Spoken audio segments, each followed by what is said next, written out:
Ding ding ding ding ding ding ding ding ding. It is Sunday afternoon, and you are hanging out with Nico the Dreamer on YouTube. And welcome. We just kind of hanging out, and we're gonna have a good vibe, and we're gonna chill and discuss issues and stuff. And like I said, it's just my time to like be here and create a vibe. And I secretly didn't put out any like invitations on any of my social networks this week. So if you're here, you're here, and that's awesome. And that's cool. So I got a couple things on my mind, but for the most part, I'm just like in a chilling out vibe, and that's cool. We are sitting and watching the world turn. There's some interesting stuff going on, and I had someone for a sec who was peeping into the channel to see what's going on. What are you doing here? You're messing with my comfort zone. I'm comfortable talking to myself when nobody is around. I expect to come here on Sunday and talk to myself. That was part of why I didn't put out any invitations this week. Lol. But if you follow my channel and you like find yourself here, then that's awesome and welcome. This is the secret corner of the internet where we win the world. So we just continue in the mission. Good vibes all the time. Full power, infinite, awesome, amazing. Carry the vibe, carry the vision. We're taking it straight to the top, and we're going to win the whole darn thing. And I will be very pleased for you to join on the team with me. And I mean, shoot, I'll even make you captain. I'm happy to score the assists. You can score the goals. I want to see you win, sort of vibe. So that's where I'm at with it. Here in my little corner of the world, just like I said, just sitting in and watching the world turn. It's such a weird and wild time to be alive. I keep wondering, like each and every day. I think we're gonna get some action this coming week with some major banking institutions reconfiguring. I think I mentioned this last week. This thing is going in two directions at the same time. In the one direction, they're trying to, bring down all the small banks, all the mid-sized institutions, and consolidate at the top and do their new world order thing with their, environmental sustainable goal bullshit. Tax the people blind and then put them into 15-minute city boxes and control every aspect of their life. This Restrict Act that they're talking about is a bunch of bullshit. Trying to restrict people's ability to express themselves freely on the internet. It's all theater. Former president got arrested or got indicted this past week. More theater. I mean, the people I know like have already been talking about that would happen, and or people I listen to. And it's crazy. I don't I don't know what in the world they indicted him for. Like for paying hush money to, the woman that was, former porn star, whatever. That's a private contract. Like if I don't understand. Like I don't see that anyone has been harmed or that there's any real issue there. Hey, I'm campaigning to be president, and we had a previous relationship. Here, take some money and go away. Like that's a private contract. I don't see how, So that's all ridiculous. And the kicker to that is like you can feel how you want about it, and whatever. But the kicker is that the current person occupying that seat, we're talking about the Biden family and the Democrat power structure, the Clinton Foundation, their activities in Haiti, etc. And the Epstein did not kill himself client list. you know, where's the indictments on these people that have quite clearly done, things that are criminal, in my opinion, due process, whatever. But that's my opinion. So the theater goes on. Get your popcorn. Enjoy the show. We got to kind of like hold this space in between, like knowing that it's a movie, life is but a dream, and the Great Spirit is guiding the whole thing, and nothing comes to you and nothing comes into reality unless it's ordained by the creator of the universe, coming from a level that our puny human brains can't comprehend. Um, and so it's going to happen regardless. It's going to happen how it happens, guaranteed. It's guaranteed that it will happen how it happens. um, but at the same time, we got to find a way to carry our vibe and to hold our corner down and represent ourselves in a good way that helps it to happen in the best way. So, honestly, like, if you I'm convinced that doing your best is the ultimate superpower. If you put your best effort into life every single day and honor yourself, that you can look in the mirror and say, I love that guy. He doesn't quit. He doesn't give up. He's always focused. He's for the people. He's honest and caring and courageous and kind and ambitious and motivated. And, he's a protector and a carer and a leader and a champion of champions, and, leads from the heart, and, these sort of things. If you can look in the mirror and say that to yourself, there's not a thing in this world that can harm you, you know? Tear me limb from limb, but I keep my soul. Let's go. You know, sort of. So, within that, we do our best. We row the boat, and we keep on trucking. And we'll see. The simple courage of living your life day after day after day and continuing and persisting. Um, I forget the precise quote, but the biblicism of he that endureth and that endureth to the end shall inherit the kingdom of heaven, or whatever it is. Um, that's how it is. We just gotta keep going and keep trucking. So, um, I'm doing my thing. I'm working on several projects. I'm focused on some web design right now. I'm learning some CSS and some HTML. And once I feel good with that, I'm going to go deeper into JavaScript and React and build out some projects. I ended up for the second phase of the Darrow, the dark competition. I'm just focused on front end and web design. I really didn't get into the smart contracts and stuff the way I wanted to. It's so much to learn, and it's a learning journey. You know, um, uh, keep going, keep learning. So what I did, I didn't really make substantial progress on my bulletin board system. But what I did is I submitted a white paper for the mud multi-user dungeon component, that I intend to work on and design. I mean, it's a big project. I hope other people will join me. And I don't know. I mean, I have a hard time getting too motivated to try and build a game, because there's so many other people that already do it so well, and I don't know if I could do it better. So the specification for the contest was multi-user dungeon, like a command line, old school BBS style mud. And so I looked at some of those, and I got a little interface for building out the drop down menus and the select boxes and stuff. And you can do it like old school RPG, like paper games, like Dungeon Master sort of vibe. And that's something I can do. Um, you know, but then you get complexity creep pretty quickly, is how far do I want to go with it? How expansive of a and then I looked at some that already exist, and some of these multi-user dungeon command line games are expansive and extensive, and there's just a shit ton to them, and hundreds of levels and challenges and stuff like that. And it's do we really need that in the world? More of something that already exists, and that has been done a million different ways, unless I can figure out a way to bring something super unique to that proposition, which I think I can, and I outlined some of that in the white paper. Then maybe leave it to someone else.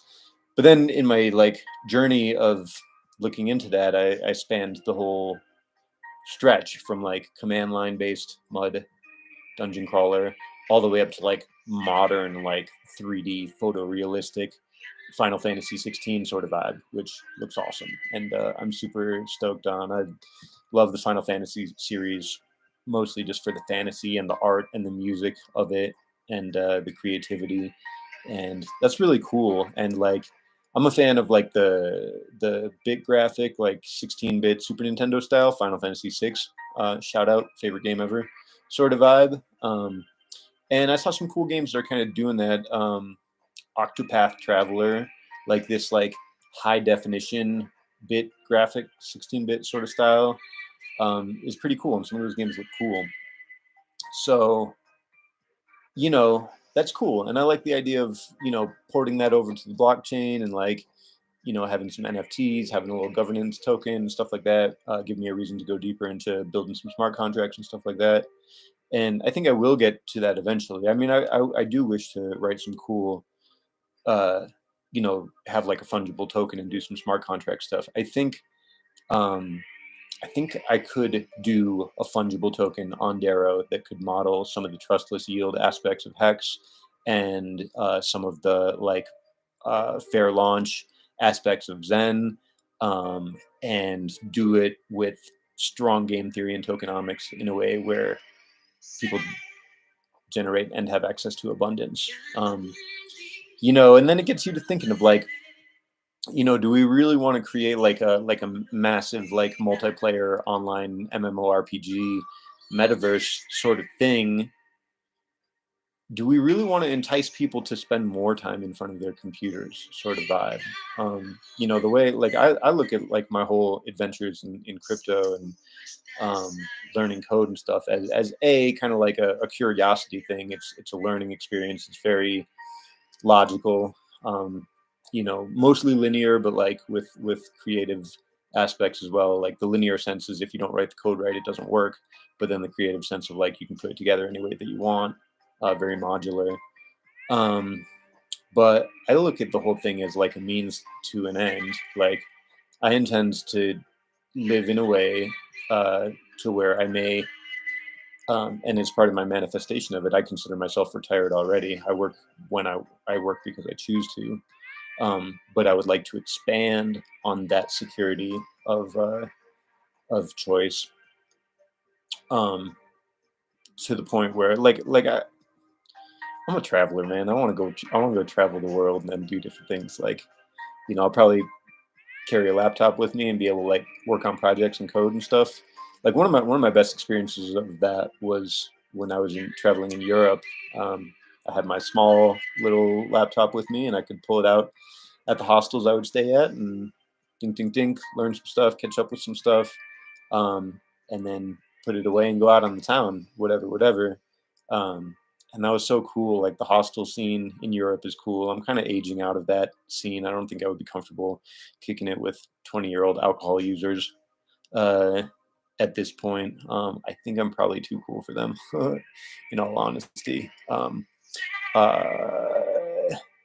just because that alcohol vibe makes people be not their best self, and I don't participate in that vibe, and I am my best self. So I consider myself to be stiff competition when it comes to being awesome.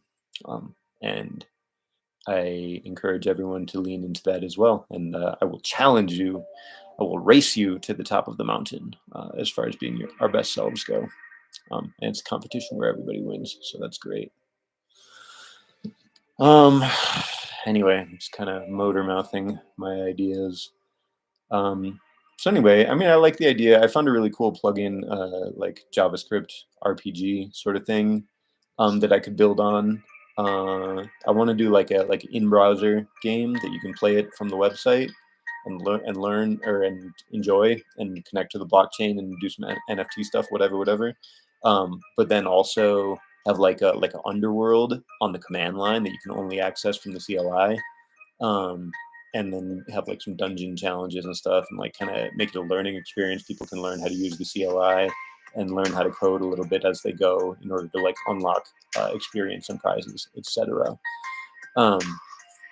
So that's going to be a process, just learning and growing and whatnot. And then I go, I'm learning, just about different concepts of blockchain and whatnot. And, I went to the ETH Denver conference. You're hearing a lot about EVM based blockchains, your Ethereum, and then the layer twos, the Matic, Arbitrum Optimism, and then your other sidechain forks, Avalanche Phantom, whatever. And that's all very cool, and they operate off of a similar premise. But what if the flaws in the EVM become fatal flaws or whatever, and you need another model? So I haven't gone deep enough into the Darrow virtual machine to kind of know where the pain points are, but I would like to know more about that as far as like, what is its scalability? Could it host a massive multiplayer online RPG, etc.? How are people addressing this in other ecosystems? What sort of solutions are people bringing forward for the scalability issues of gaming in particular on blockchain? One podcast I was listening to, the Alluvium podcast, was talking about Immutable X was making a partnership with Matic, and like seeing some of these gaming specific chains starting to partner with the main EVM layer ones, layer twos. And then as part of that discussion, we're starting to see more of these ZK sync chains, or these ZK / sharding chains come online. ZK Sync being one of them. Starknet, Scroll. I saw at Ethereum Denver they're doing a ZK EVM. And then I spent a little bit of time diving into the Internet Computer program yesterday or 2 days ago, and it sounds like they figured out a way to securely bring Bitcoin into a smart contract environment without having to use a bridge, which would be a game changer in crypto for sure. And that they basically have kind of rebuilt the EVM from the ground up, so to emphasize interoperability and so forth. And they have it. Their literature says that it's gasless, that transactions are gas free, and that the node providers actually are paying the gas, which I don't fully. I don't know how that works and whatnot, but it seems pretty good. What I know about the ICP coin is that it's been a down only coin. It's been down from like over $1,000 down to trading as low as like $3. So that's like 99.97% down sort of thing, or 99.7, very much down. Which I don't know. I have to look more into their tokenomics. It definitely made me consider, like, it's been holding that really kind of low pricing for a while. I don't know what their inflation looks like, but might be. I'll do a dive into the tokenomics. But the thing that impressed me is they got a shit ton of brain power, and a big team. They got like 200 plus developers working on it. They got their own hackathons. They got their own convention, etc. And I'm trying to remember where their team started, but they have good credentials. They've been on other successful projects in the blockchain space. They seem like they know what they're doing. Built on WebAssembly, WASM, which is also as opposed to like Solidity for Ethereum, which is the language that like Polkadot and Cosmos are building on, which are the other interoperability focused chains. So and also you got people talking about the narrative of Elizabeth Warren putting together anti-crypto army and coming down hard on crypto. And who knows, maybe they'll put the smash on Ethereum and call it a security, and people will need to figure out another blockchain implementation for doing their smart contracts and so forth. And something else could become the most prevalent. Right now it's clearly like EVM based blockchains and everything else. But maybe these WASM blockchains are better, and Darrow, like as far as the homomorphic encryption technology goes, I think that is like top tier. I think that's a feature that is going to become increasingly important the more they try to censor and block blockchain and access to free internet sort of thing. But I have questions about its scalability. And I guess, maybe that's just a function of how many nodes there are. If there are more nodes, it'll scale well. I don't know. I think it's still kind of a young project, in all honesty, and it's gonna have to figure out some it's gonna have to figure out how to scale. Having said that, I think it's probably the best privacy coin that I know of at the moment. I think Monero's got a couple. I mean, it had the inflation bug similar to Bitcoin at one point. I think it was responsibly disclosed or patched or whatever, but I think, I don't know. I mean, sure. I hold some Monero as well. And then I started picking up some Epic Cash as well. That's homomorphic encryption, 21 million cap supply like Bitcoin, whatnot. These are the sort of things like part of my strategy is, spread your bets and, wait for things to get bullish again and then just see what happens. But, if something's got good tokenomics and good foundational premise, like, sure, I'll pick up some Epic Cash at $1 a piece when there's only 21 million, just like Bitcoin, and it's got security and it like addresses some of the issues that would keep Bitcoin from being, there's no privacy on Bitcoin. People, you don't realize this? Like, privacy is important.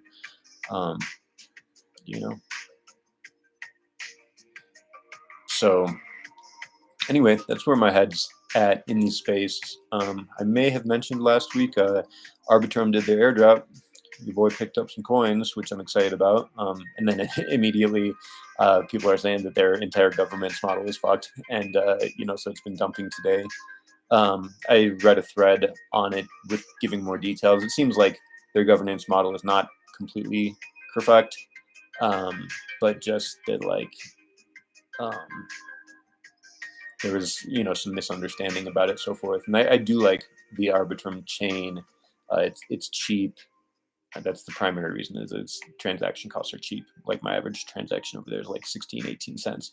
Meanwhile, like, Ethereum gas fees are back in the can't fucking use it at all zone. I made a swap the other day to pick up some more ERC20s in anticipation of the Pulse Chain launch, which Pulse Chain released version 3 and could launch any day. Richard Hart gave his final warning. I picked up my wait tokens because I was not comfortable waiting any longer. And Pulse Chain could come any day. It may come at any time. Some people are trying to say that's a hint that it will release in May. Here we are, beginning of April. I don't think he did that on purpose, but maybe. I mean, he also said last year that it would release in May. Like March of last year, he was like, yeah, it'll probably release in May. And people were joking he didn't say what year. And so, I mean, yeah, they're gonna need a little bit more time to like just really stress test the V3 testnet. I think probably May. And also, as far as timing the market, like, there's like the financial situation, the mainstream, the TradFi situation is ongoing. It's not over by any means. There's a looming liquidity crisis. There's, the banks are on the ropes. Now, as much as I would like to see all of the banks fail and have their assets redistributed to the people, because they've basically been thieving the people blind for all this time, the outcome that I would be wary of is that all the small and mid-level banks fail and then they consolidate to the top. That's a bunch of bullshit. Like, these big banks need to fail. These too big to fail banks need to fail, including and especially the Federal Reserve and like the central banks in particular. They, in my opinion, are criminal organizations and have forfeited their right to exist, and they need to have their charters revoked by the people. Starting to go and get into like a sovereignty discussion. I covered most of the crypto stuff I wanted to. This is what, if you go to anavonrights.com, paulstramer.com, or paulstramer.net, Um, these are the things that she's writing articles on consistently. And basically, the refrain at this moment is that these people who have, plotted, New World Order and, all these things and the injection campaign and all these other things are guilty of criminal malfeasance, and their corporate charters need to be pulled. Their corporations need to be liquidated, their assets returned to the people, and the people who are in charge of enacting these programs should be jailed and or hung and or shot. And I think that sounds like a perfectly reasonable course of action. And I submit to the consensus of the living men and women of this country and of this earth. So, but that's very straightforward. And for those who are playing catch up, the ones who are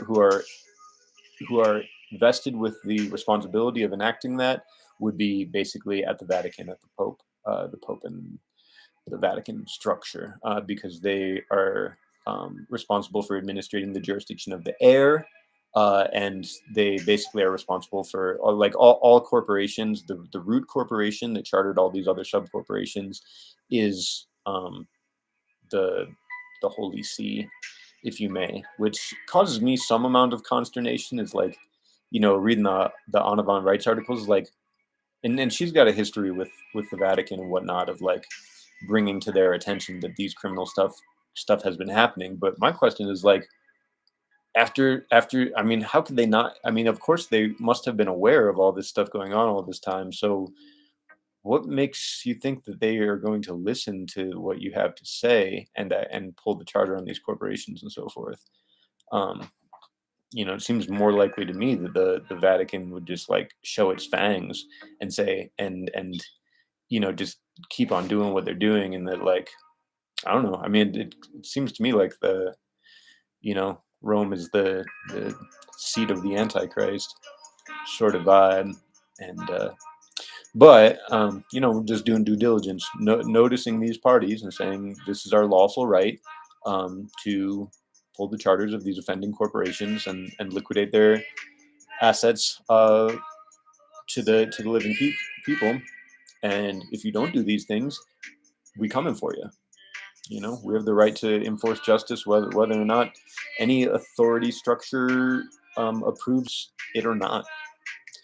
So, and at least at this time, we've learned enough to know who the target is, who are the offending corporations, who are the offending individuals, and even more, more relevant data like where do they live, stuff like that. It's time to sharpen our pitchforks. And I've been watching what's going on in France, protests, and I think I mentioned last week, hey, a revisit of the French Revolution in order to remind these people who their employers are and what the penalties for treason and collusion against the interests of your own people are, might be a good idea, and is perfectly within the lawful bounds of our rights as Americans and Earthians, sort of vibe, as free living beings, sort of thing. So, talking about these things, God help us, please. We love you. We're in prophecy. We're in end times situation. And when I say end times, I don't mean the end of everything. I mean the end of this bullshit Babylon corporate structure. That is ending. Its time is up. I was listening to the Beyond Mystic channel with Jean-Claude and the women who pull the tarot cards and so forth. Cool channel. It's cool. I feel like I'm on the right track when like all the most interesting people that I listen to on different platforms and so forth start name dropping each other and so forth. Like Anna von Reitz put in her article something that Mark Passio had written not too long ago, talking about institutional Satanism in the structure that we've known, and that was cool. And then like today in her article, she posted a link to an old Jordan Maxwell video where he was talking about the Maritime Admiralty Law and stuff like this. and the community of people that have been searching for the truth have been very diligent for a long ass time. And if you pick at that thread, it's going to lead you to the truth, sort of thing. And people are waking up. We're becoming aware. You know, I don't know. Heaven on earth. Let's go. Full power.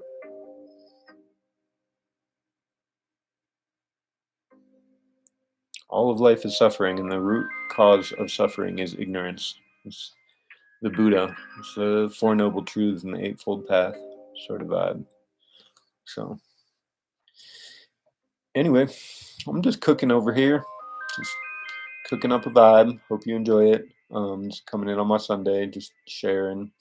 It is what it is. I hope this message reaches you in good health and good spirits.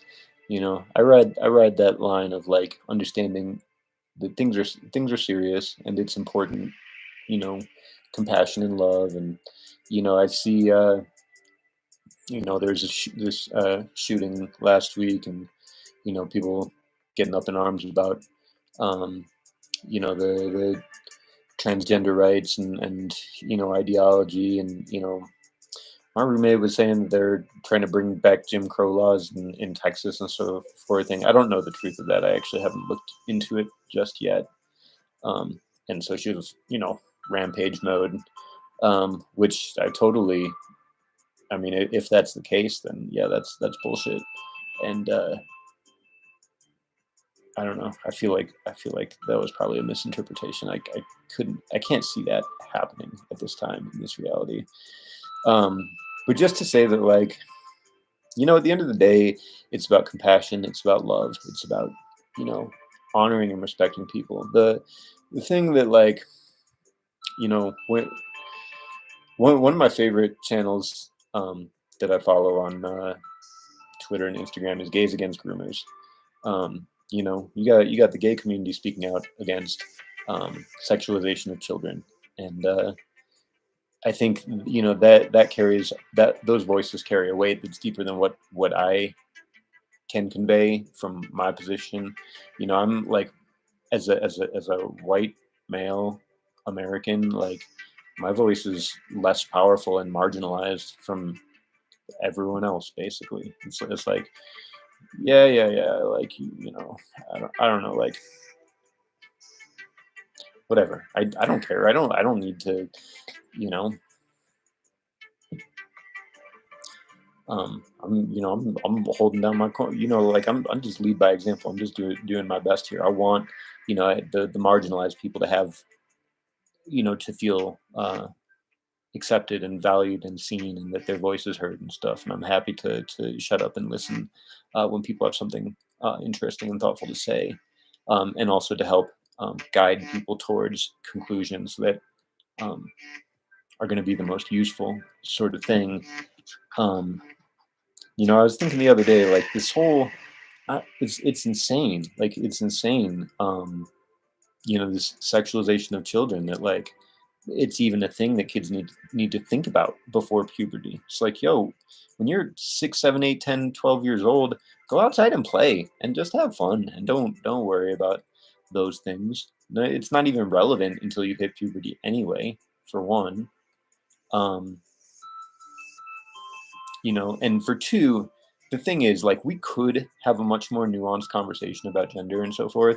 And like, I totally understand, like, the hermaphroditic, or people presenting with both attributes of both biological sexes in like Native American cultures, like anthropologically speaking, these people were very highly respected, and they had that combination of intuition and intellect of like feminine and masculine polarity characteristics that was not available to everyone else. So they had a nuanced understanding of consciousness in a way that more polarized gender people did not, and that's awesome and that's cool. And if the I prefer like talking about hermaphrodite rather than transgender, because like lost in the conversation about transgender is that like there are people that are born with both sets of genitals, or some, you know, somewhere in between with not fully formed or not, clearly defined genitals, and people that are born, you know, kind of in between the biological sexes. And these people have every darn right to live their best lives, and to present themselves to the world in the way that fulfills them.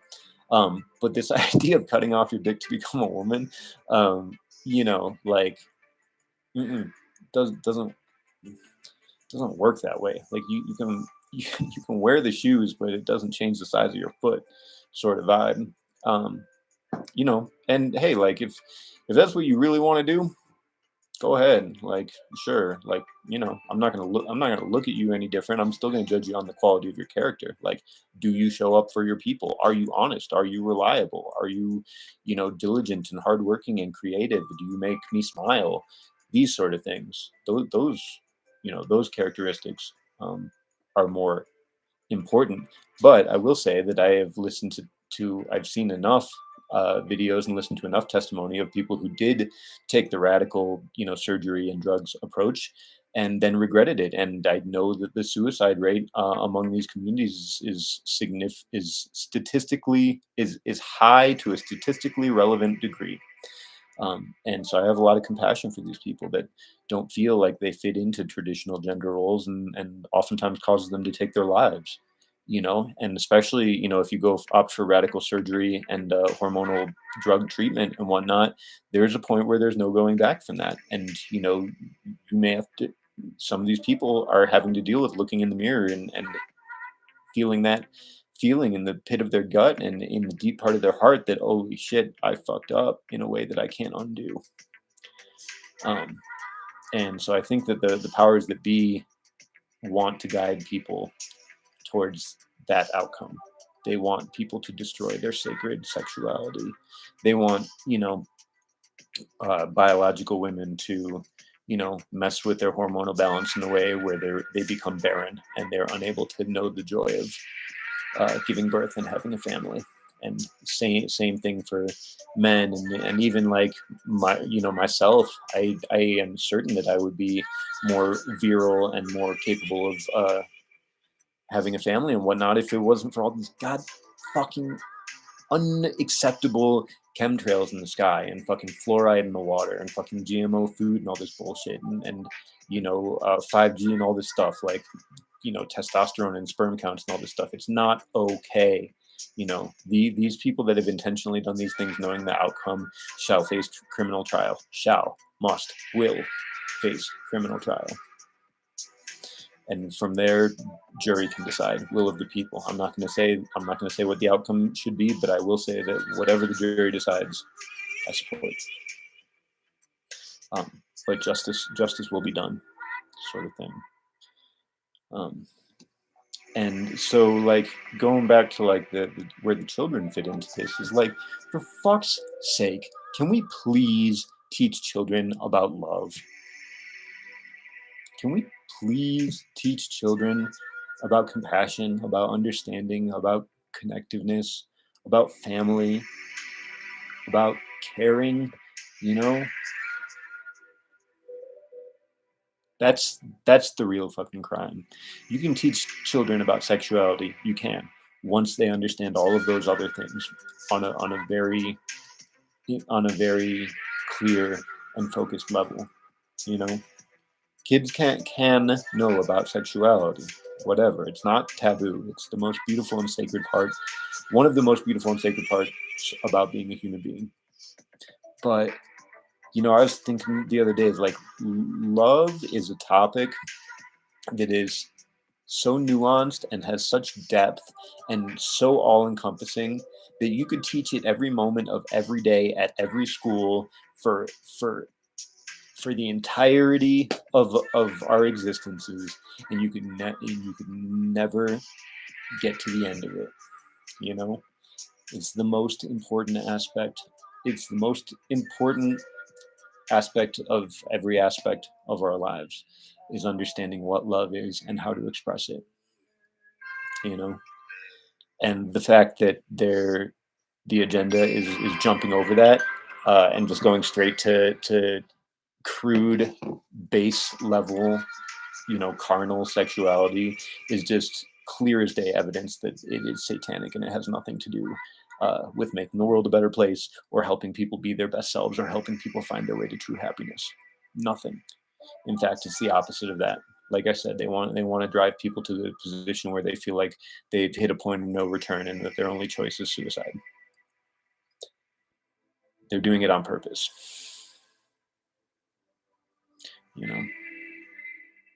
So anyway, having said that, like, I love us all, every single darn one of us, and the people that are lost in ignorance, and the people that are, you know, that hate their physical body, and wish they were born into a different body, or wish they, could, you know, I wish for you to experience and to enjoy and to always have access to true authentic happiness, and that's the most important thing. Follow your bliss. It should guide your whole life. What is the true authentic happiness? Not the vision of happiness that's sold to you in commercials, or told to you by Hollywood, weird, hella weird place sort of thing.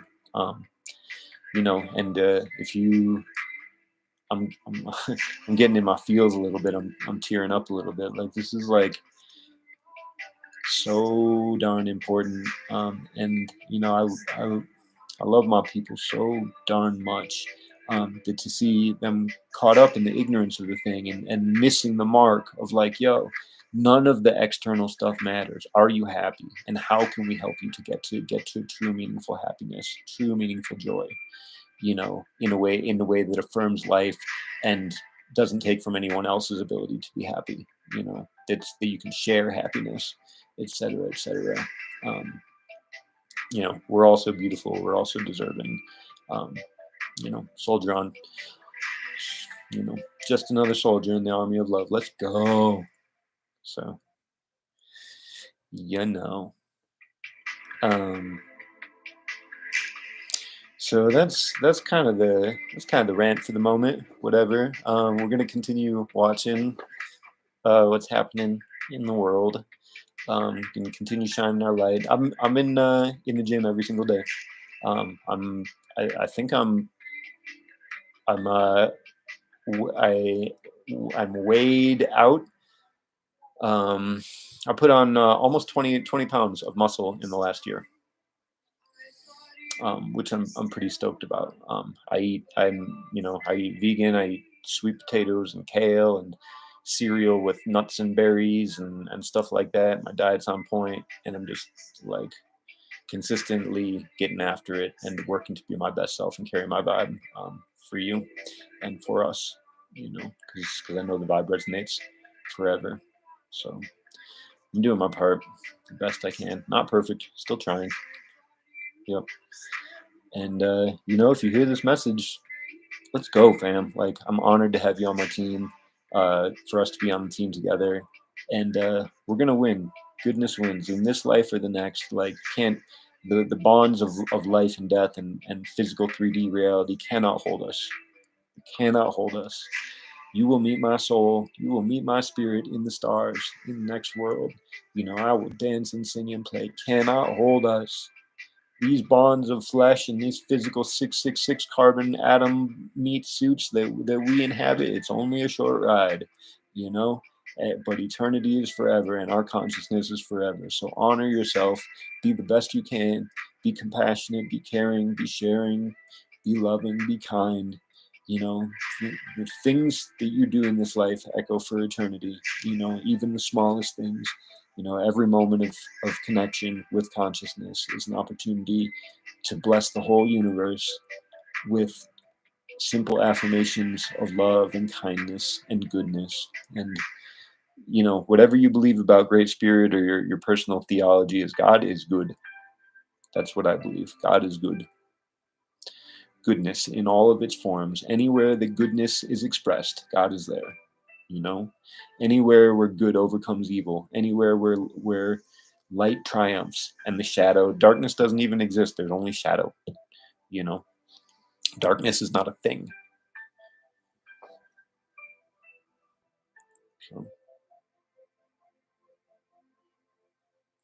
So anyway, I came to a point a couple years ago where, like, you come to a point where, like, you know, Tupac song, "Staring at the World Through My Rear View." It's like the world of 10,000 things. At a certain point, you've seen it.